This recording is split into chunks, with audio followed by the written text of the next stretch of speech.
అందరికీ నమస్కారం అండి.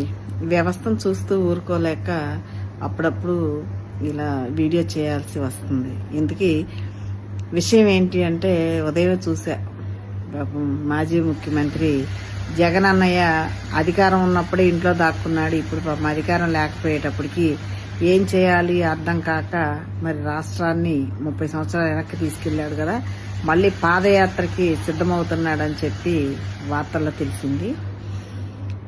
నేను అడుగుతున్నా, జగనన్న అధికారం ఒక్కసారి ప్రజలిస్తేనే నువ్వు తలలు నిమ్మి ముద్దులు పెట్టి నీ మీద మీ నాన్న మీద ఉన్న సానుభూతితో నీకు ఒక్కసారి అధికారం ఇస్తే, రాష్ట్రాన్ని 30 సంవత్సరాలు వెనక్కి తీసుకెళ్లి అప్పుల పాలు చేసి అధోగతి పాలు చేస్తే స్టిల్ మళ్ళా కూటమి ప్రభుత్వం వచ్చినాక 2 సంవత్సరాలైనా కూడా ఇవన్నీ సెట్ చేయడానికి కూడా ఇంకా అష్టకష్టాలు పడి 24 గంటలు పని చేస్తూ ఉంటే కూడా కొలిక్కి రాని పరిస్థితుల్లో ఇప్పుడు చంద్రబాబు నాయుడు గారు, లోకేష్ బాబు గారు పెట్టుబడి తీసుకురావాలి, రాజధానిని నిర్మించాలి, మరి ఈ విధంగా మరి ఉద్యోగాలు ఇప్పించాలని చెప్పి ఉద్యోగాలు కూడా వదిలి రాష్ట్రాన్ని ఏ విధంగా నిలబెట్టాలని అహర్నిశలో ఆలు కష్టపడతా ఉంటే, మళ్ళీ నువ్వు ఈ రాష్ట్రాన్ని ఎందుకు బాగుపడాలి, రాష్ట్రాన్ని పూర్తిగా అమ్మేయాలనే ఉద్దేశం మీద మళ్ళీ పాదయాత్రకు బయలుదేరుతున్నావు. ఈసారి ఏం చేద్దామని పాదయాత్రకు బయలుదేరుతావు బాబు మహాప్రభు, నీకు నమస్కారం.